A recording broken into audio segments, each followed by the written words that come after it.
Hello everyone, welcome to Magnet Brains. पिछले video में हमने देखा कि एसेंशियल्स ऑफ बैंकिंग टेक्नोलॉजी क्या होते हैं। हमने मॉड्यूल सी स्टार्ट कर दिया था पिछले वीडियो में। इस वीडियो में हम देखने वाले हैं principle and practices of banking, जो कि पहला पेपर है, उसका थर्ड मॉड्यूल बैंकिंग टेक्नोलॉजी, उसका second topic alternate delivery channels. आइए शुरू करते हैं। अब देखिए, आपने ब्रांच में देखा होगा कि हम लोग कितना वर्कलोड फेस करते हैं। हम लोग मैक्सिमम लोग, जिन लोगों की ब्रांच होगी, वहाँ पर बहुत सारे कस्टमर्स का वॉक इन होता है। बहुत सारे कस्टमर्स बहुत ऐसे कामों के लिए आते हैं जो कि वो खुद से भी आराम से ऑल्टरनेट या तो एटीएम से या हमारे कियोस्क से या पासबुक प्रिंटर से या अपने मोबाइल से कर सकते हैं। तो यही सारी सर्विसेज को देखते हुए बैंक ने ओवरऑल जब अपने कस्टमर बेस को, उनके मूवमेंट को, जब पूरा, जो मैंने पिछले आपको वीडियो में बताया था ना, डेटा वेयर हाउसिंग और डेटा माइनिंग, उससे पूरे जब एनालिसिस किया तब उन्होंने रियलाइज किया कि जो लार्ज वॉल्यूम ऑफ ये है ट्रांजैक्शंस है, इट इज नॉट पॉसिबल कि अकेली ब्रांच से हो जाए। अगर आप खुद सोचो, आज जितने यूपीआई के जो लाखों ट्रांजैक्शन पर सेकंड पर डे होते हैं, वो ट्रांजैक्शन सब बैंकिंग के थ्रू राउट होने लगते हैं कि आपको इंडिविजुअली उन ट्रांजैक्शन को वेरीफाई करना होता, तो कितना डिफिकल्ट हो जाता। That was not possible. इसीलिए ऐसे alternate delivery channels, ADC, alternate delivery channel, इनको प्रोवाइड किया गया, जो कि फाइनेंशियल सर्विसेज डिफरेंट चैनल से, जो और डिफरेंट चैनल हो गए जिनसे आप प्रोवाइड किए जाएं, जो कि क्या क्या है, आपका एटीएम हो गया, कियोस्क हो गया, मोबाइल फोन हो गया, इंटरनेट हो गया, पॉइंट ऑफ सेल मशीन हो गई जिस पर कार्ड स्वाइप करते हैं वो मशीन हो गई, एंड आपके डिफरेंट टाइप के कार्ड्स हो गए। इसमें अब और भी चीजें ऐड हो चुकी हैं। जैसे मोबाइल फोन में पहले आपका सिंपली क्या होता था, आपकी इंटरनेट बैंकिंग होती थी या आपकी बैंक की ऐप होती थी, जैसे एसबीआई की योनो है, पीएनबी की पीएनबी वन है, इस तरीके की ऐप्स होती थी। अब वो, उसकी डेफिनेशन चेंज हो गई है। अब ये जो ऑल्टरनेट डिलीवरी चैनल में एक और क्या हो गया, यूपीआई का इंट्रोडक्शन हो गया है कि हर बैंक की भी खुद की यूपीआई ऐप है और थर्ड पार्टी प्लेयर्स की उनकी भी खुद की यूपीआई ऐप्स हैं, जैसे गूगल पे हो गया, फोन पे हो गया, वो सब भी है। तो वो भी अब सब ऑल्टरनेट डिलीवरी चैनल्स में काउंट होता है। इसमें जो सबसे ज्यादा विजिबल एक बोले या जो सबसे इजी टू यूज या जो लोग बहुत ज्यादा यूज करते हैं, वो क्या है, हमारा एटीएम, जो हमारा होता है ऑटोमेटेड टेलर मशीन्स।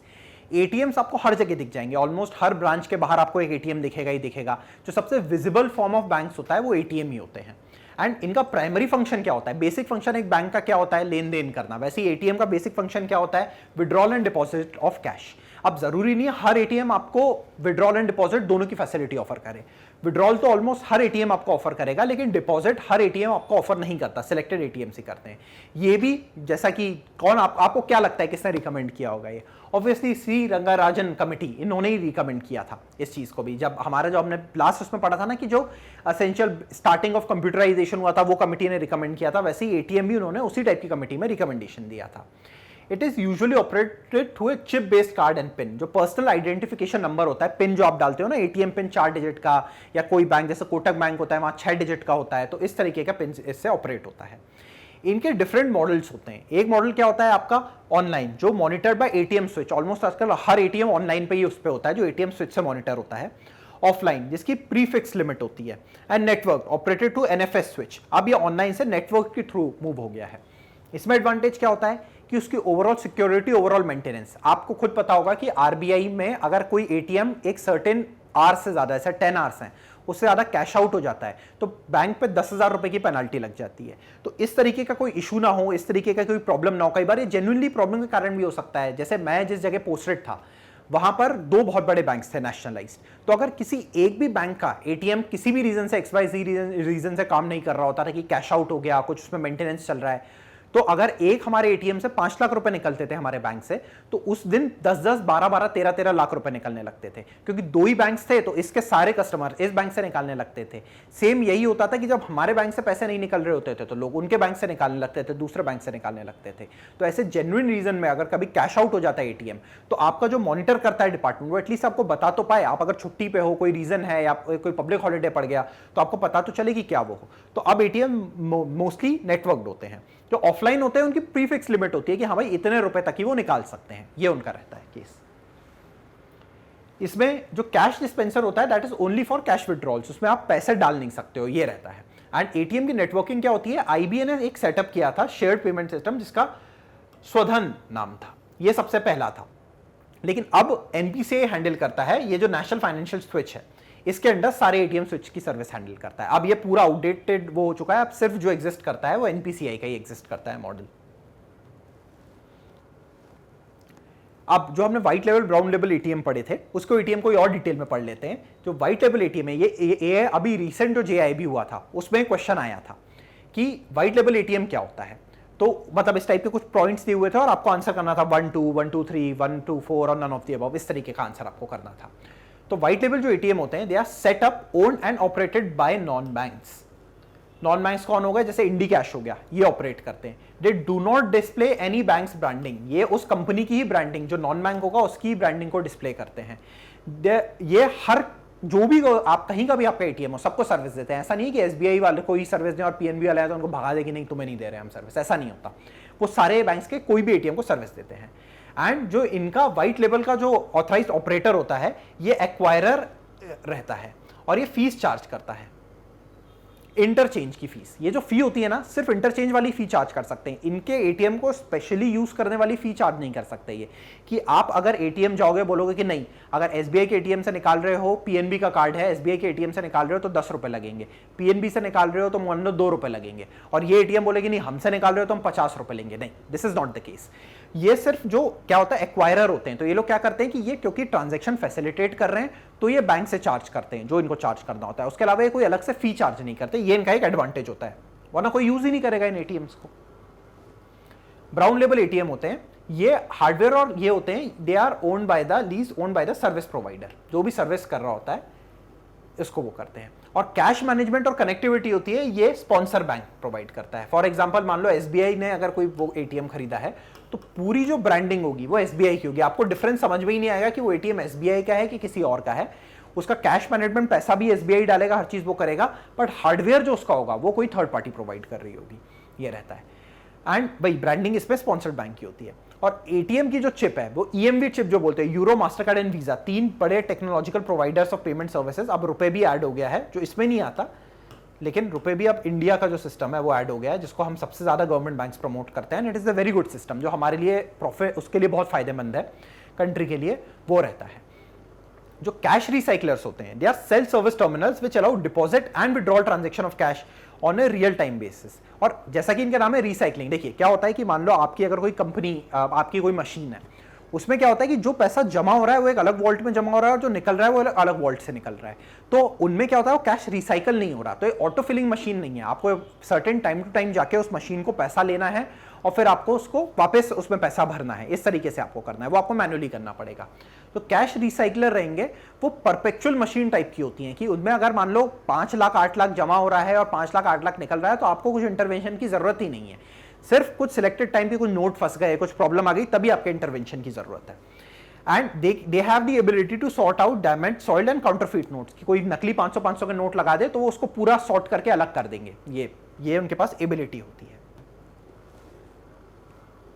इसके अलावा जो कियोस्क बैंकिंग, आपने देखा होगा कि कई बार बैंक के पास कियोस्क लगे होते हैं कि भाई हाँ, उस कियोस्क में जाके आप उस पर क्लिक क्लिक करके कर सकते हो, ये रहता है।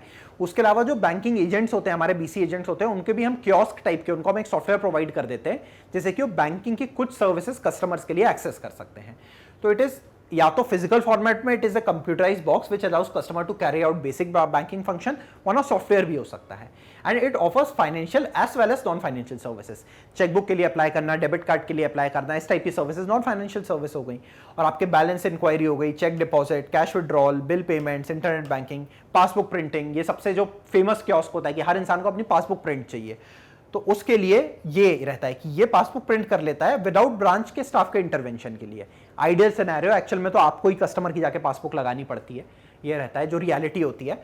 बट ये फिर भी काफी हमारा लाइफ आसान कर देता है। हम अगर एक बार कस्टमर को सिखा दें, वही है कि teach a man how to fish and you will feed him for life time.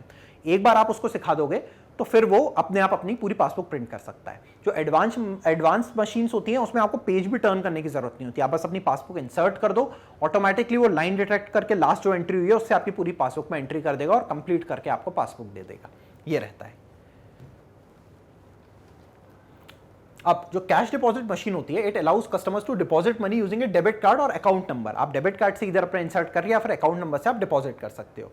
सबसे बड़ा एडवांटेज इंस्टेंट क्रेडिट। अगर आपका डिपॉजिट किया, सारे नोट सही मिले, उसने काउंट किया, उतने ही नोट है जितने आपने वो किए थे, तो आपका इंस्टेंटली क्रेडिट हो जाता है सामने वाले के अकाउंट में।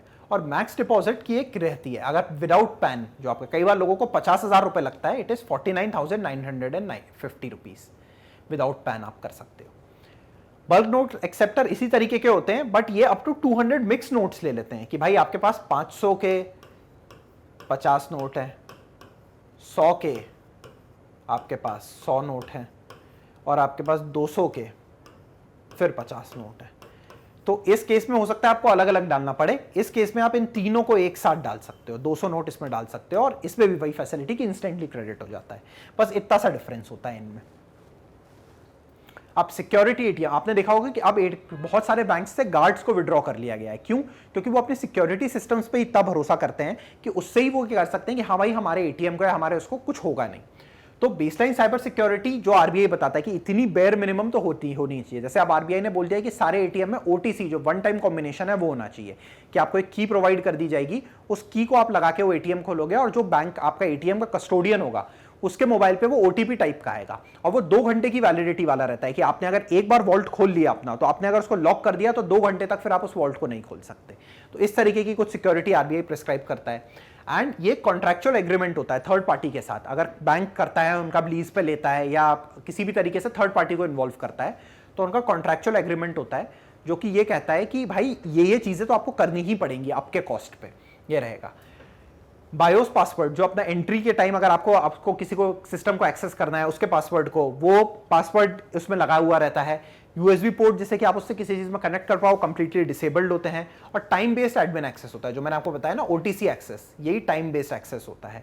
और एंटी स्किमिंग और white listing solution. Anti skimming क्या होता है कि आपका जो डिवाइस है उसके ऊपर एक डिवाइस फिट कर देते हैं, तो उससे क्या होता है कि जब आप अपना कार्ड डालते हो तो अपने पूरे कार्ड की डिटेल्स वहां कॉपी कर देता है, और आप जहां पिन एंटर करते हो वो वहां पर भी वो डिवाइस लगा देते हैं। तो उनको आपका डेबिट कार्ड का नंबर और पिन नंबर मिल गया, तो बस उनको मजा आ गया, वहां पर ये उनको मिल गया। ओटीपी आपसे बस की लेना है, और ओटीपी वो भी इंडिया में सिस्टम है, बाहर तो ओटीपी का कोई कंसेप्ट ही नहीं होता। तो इस तरीके के स्किमिंग, एंटी स्किमिंग और व्हाइट लिस्टिंग सोल्यूशन ये भी एटीएम्स में बिल्ट इन होती है।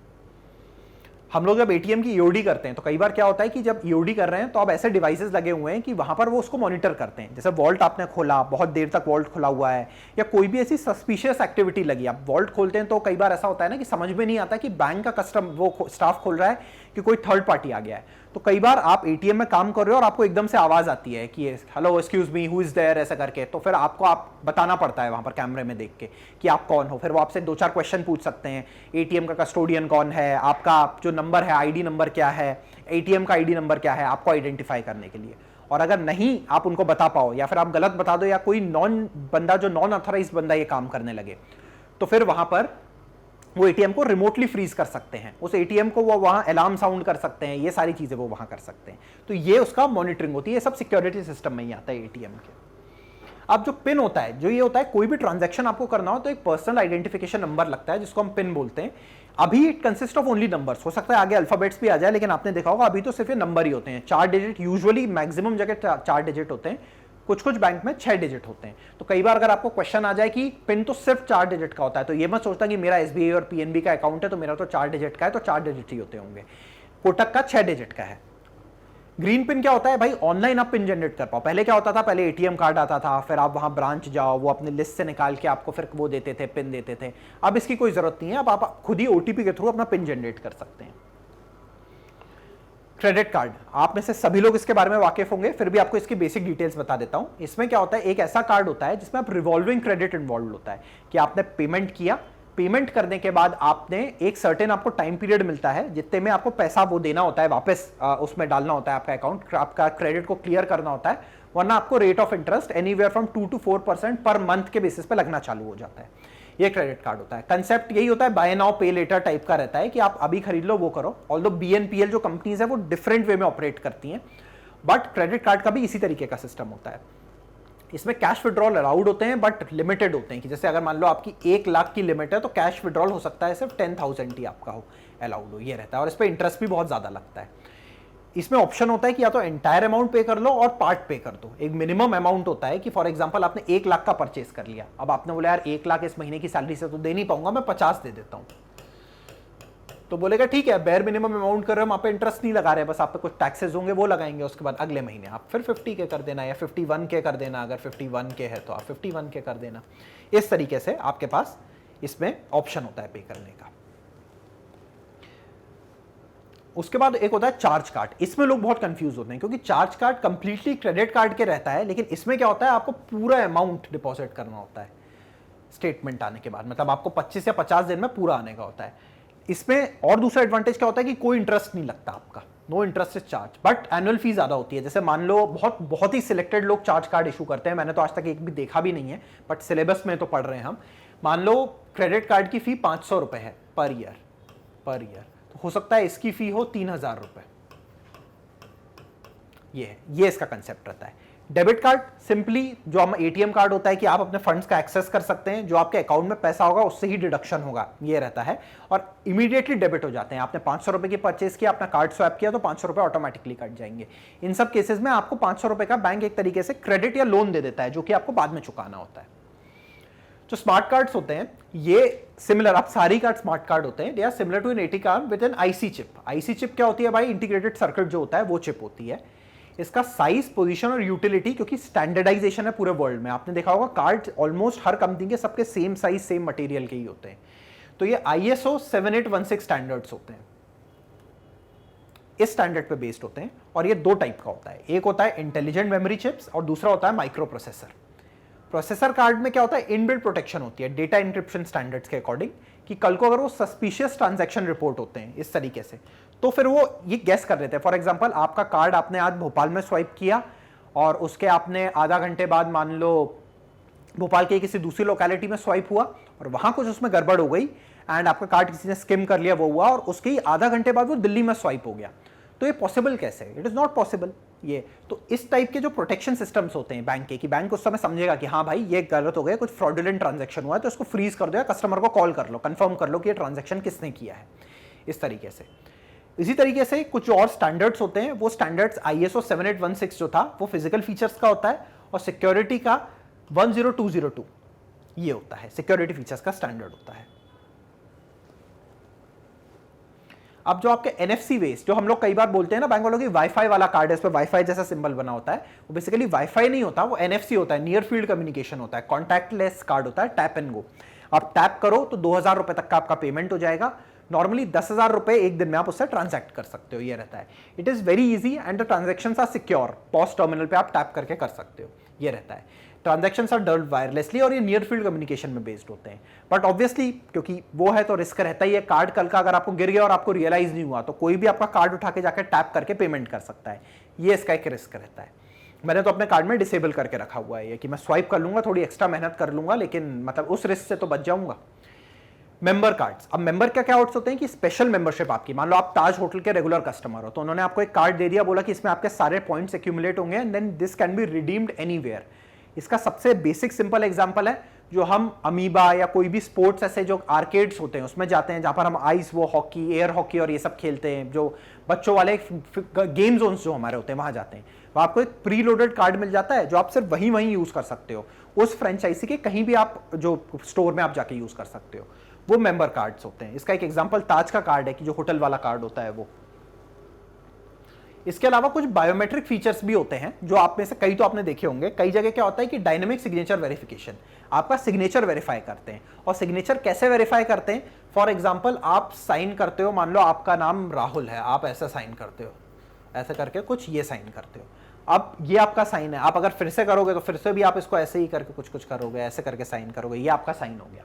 बट मान लो कोई इंसान इसको कॉपी करने की कोशिश करता है और फॉर सम रीजन उसको लगता है कि यार ये वाला साइन ऐसे हुआ था कि इसको ऐसे करके ऐसे ऐसे ऐसे करके ऐसे ले जाके ऐसे साइन हुआ था, ऐसे कुछ साइन हुआ था, तो वो उसको पकड़ लेगा। वो क्या बोलेगा कि वो एक ट्रेंड देखता है कि भाई इनका फ्लो तो ऐसा चल रहा था, ये ऐसा चला गया, तो ये इन्होंने साइन नहीं किया होगा। आप खुद बताओ ना, कौन अपना, अगर मान लो मेरा साइन ऐसा है तो कौन अपना साइन ऐसा करके करेगा कि इसको ऐसे करके ऐसा करके कौन साइन करेगा? कोई नहीं करता, सब एक ही फ्लो में साइन करते हैं।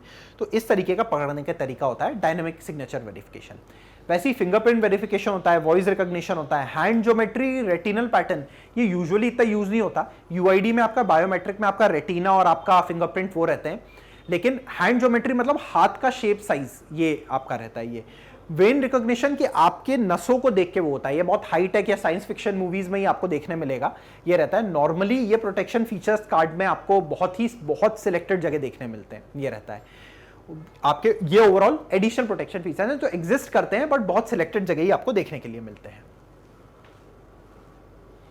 अब आते हैं हमारे डिजिटल वॉलेट्स। आपने देखा होगा पेटीएम, फ्रीचार्ज, मोबीक्विक, जो वॉलेट्स होते हैं जिसमें आप कैश पैसा लोड कर सकते हो, लोड करके आप जाके किसी को भी पे कर सकते हो, ये रहता है। तो उसमें क्या होता है, एक प्री लोडेड अमाउंट आपके पास रहता है, तो ईज ऑफ एक्सेस की ट्रांजैक्शन बहुत फास्ट होता है। यूपीआई का कोई टेंशन नहीं है, बस आपका इंटरनेट कनेक्टिविटी हो, वो हो, आपका बैंक का सर्वर चल रहा हो या नहीं चल रहा हो, अगर आपका प्री लोडेड कैश है तो बस उस ऐप का सर्वर चलना चाहिए और वो पैसा ट्रांसफर आप कर सकते हो। मोबाइल बेस्ड वर्चुअल वॉलेट होता है जो कि प्री लोडिंग अलाउ करता है, ये रहता है। एंड पेमेंट्स किसको, इंडिविजुअल्स को एंड मर्चेंट्स को, दोनों को कर सकते हो आप। और ये बैंक भी ओन कर सकता है, एयरटेल पेमेंट्स बैंक इसको ओन करता है कई वॉलेट को, और नॉन बैंक हो सकता है। जैसे पेटीएम है, जब तक वो बैंक नहीं था तब तक वो, या मोबीक्विक हो गया, वो ये वॉलेट को ओन कर सकता है। ऑलमोस्ट हर चीज के बारे में आपको ऑलरेडी पता है, बस इसके टेक्निकल टर्म्स और छोटी मोटी चीजें कुछ हैं वो हम यहाँ पर देख रहे हैं। प्रीपेड इंस्ट्रूमेंट्स, ये क्या होते हैं भाई, they allow transaction against the value stored in the instrument, कि भाई इंस्ट्रूमेंट में वैल्यू जो स्टोर्ड है ये है।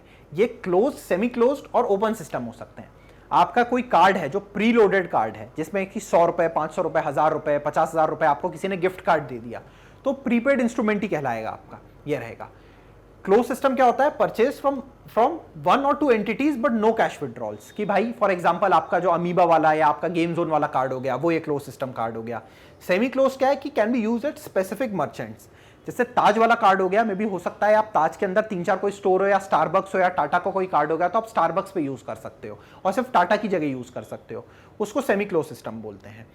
इनमें दोनों में कैश विड्रॉल्स अलाउड नहीं है। आरबीआई ने क्या बोला, एक नया टाइप का पीपीआई बोला, इसमें 10,000 तक की लोडिंग आप कर सकते हो बैंक से, और यही मैक्स लोडिंग जो रहती है एक फाइनेंशियल ईयर में, यहाँ पर ये 10,000 गलत लिख दिया है, ये 1,20,000 होती है। 10,000 रुपए पर मंथ के हिसाब से आप लोडिंग कर सकते हो, ये रहता है इसका। और जब ओपन सिस्टम होता है, ओपन सिस्टम में क्या होता है, they can be used anywhere and cash withdrawals are also allowed, मतलब उस डेबिट कार्ड टाइप का बिल्कुल सिंपल हो जाता है कि cash withdrawals are already allowed इस केस में।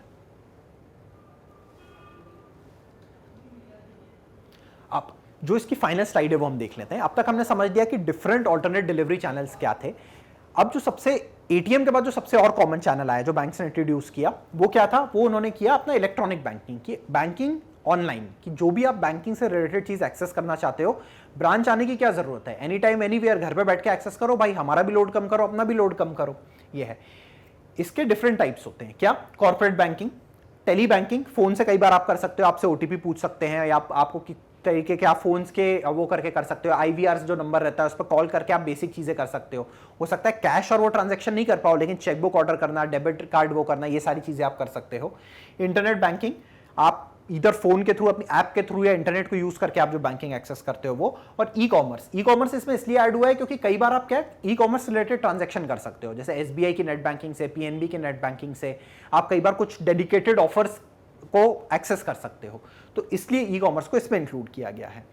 अब इसमें एक और सबसे इंपॉर्टेंट चीज हमें समझने की जरूरत है, कई बार फ्रॉड होता है तो हम कस्टमर को ये बता नहीं पाते, लेकिन ये बात आपको जानना जरूरी है कि कस्टमर की लायबिलिटी लिमिटेड होती है फ्रॉड में, अनलिमिटेड नहीं है। ऐसा नहीं है कि फ्रॉड हुआ तो अरे भाई तुम्हारी गलती होगी, नहीं, उसकी लायबिलिटी लिमिटेड है, बट डिपेंडिंग ऑन उसने कितनी जल्दी इन्फॉर्म किया बैंक को, ये रहता है। तो एज पर आरबीआई उसकी डिफरेंट गाइडलाइंस होती हैं, अगर वो कंप्लेन करता है तो उस गाइडलाइन के अकॉर्डिंग उसको फ्रॉडुलेंट ट्रांजैक्शन में उसको रिवर्सल मिल जाता है या उसको वो मिल जाता है। जैसे मैंने बताया ना, आधा घंटे बाद दिल्ली में स्वाइप हो गया कार्ड और वहां 10,000 रुपए विड्रॉ हो गए, वो आपके पास आएगी सर ऐसा ऐसा हो गया, तो आप उसको बोलोगे अरे नहीं भाई ये तो तुम्हारी गलती होगी, अरे उसकी कैसे गलती है यार, तो obviously it is not humanly possible कि भोपाल से दिल्ली आधा घंटे में इंसान पहुंच के ट्रांजैक्शन भी कर ले, या तो कुछ फ्रॉड ही हुआ है, ये चीज हुआ है। 2, 3, 4 घंटे में हुआ था तो समझ में भी आता, हो सकता है कि फ्लाइट लेके गया, वहां भोपाल एयरपोर्ट पे स्वाइप हुआ, अगला स्वाइप हुआ उसका दिल्ली एयरपोर्ट पे 1, 1.5, 2 घंटे बाद, तो वो समझ में आता है कि ठीक है भाई ये पॉसिबल चीज है। लेकिन ये कुछ रैंडम ही अलग 2 दुकानों पे स्वाइप हो गया आधा घंटे में, तो दैट इज नॉट पॉसिबल, ये है। प्लस ये हमने पहले भी पढ़ा था, जो टर्न अराउंड टाइम है फेल्ड एटीएम ट्रांजैक्शन का वो 7 डेज है। 7 दिन में आरबीआई कहता है कि जो ट्रांजैक्शन है उनको रिवर्सल करना ही करना है। इस वीडियो में हमने जितने भी ऑल्टरनेट डिलीवरी चैनल्स थे उनके बारे में समझा कि ये होते क्या हैं, कैसे ऑपरेट करते हैं, क्यों यूजफुल हैं और क्या क्या होते हैं। वैसे तो आपको सारी चीजें पता होंगी, 1-2 छोटी मोटी चीजें जैसे जो आईएसओ स्टैंडर्ड थे, चार्ज कार्ड क्या होता है, ब्राउन लेवल, व्हाइट लेवल, ये शायद आपके लिए नहीं हो, लेकिन फिर भी ये सब बहुत इंपॉर्टेंट है एंड एग्जाम में हमेशा आती हैं। इसके अलावा अगर आप हमारी और कोई भी कोर्स ऑफरिंग है और कोई भी पर्टिकुलर वीडियो को आप देखना चाहते हैं तो आप www.magnetbrains.com पे विजिट कर सकते हैं। वहां जाके एक ऐसा पेज खुल जाएगा, लेफ्ट हैंड साइड में हमारी सारी ऑफरिंग्स आपको मिल जाएंगी। उसमें जो सबसे नीचे बटन रहेगा JIB CIB का, आप उस पर क्लिक करेंगे and depending on whatever package that you have subscribe to, आप उस पैकेज को देख सकते हैं, उस पर क्लिक कर सकते हैं। क्लिक करते ही एक नया पेज ओपन हो जाएगा। उस पर्टिकुलर पेज पे topic wise, paper wise, module wise and topic wise सारे वीडियोस अपलोडेड है। उस पर्टिकुलर वीडियो पे आप क्लिक कर सकते हैं और जो भी आप पर्टिकुलर वीडियो देखना चाहें उसको जाके आप देख सकते हैं। Apart from JIB and CIB, अगर आप और किसी भी टाइप की एग्जाम के लिए प्रिपेयर कर रहे हैं, कोई भी कंपेटिटिव एग्जाम, कोई भी गवर्नमेंट जॉब का एग्जाम, चाहे वो बैंक का ही हो गया, SSC हो गया, RRB हो गया, या फिर कोई स्टेट या सेंट्रल लेवल का एग्जाम हो गया, तो उसकी कंप्लीटली 100% फ्री प्रिपरेशन, जहां आपको क्वांटिटी भी बहुत मिलेगी एंड क्वालिटी भी आपको टॉप नॉच मिलेगी, वो सर्विसेज आपको मैग्नेट ब्रेन्स ऑफर करता है। उसको अगर आप एक्सेस करना चाहते हैं तो आप या तो www.magnetbrains.com से एक्सेस कर सकते हैं, या फिर आप उनका जो YouTube चैनल है मैग्नेट ब्रेन्स कॉम्पिटिशन या मैग्नेट ब्रेन्स, डिपेंडिंग ऑन आप किस चीज को एक्सेस करना चाहते हैं, वहां पर जाके भी कर सकते हैं। Thank you for watching this video. I will see you in the next video.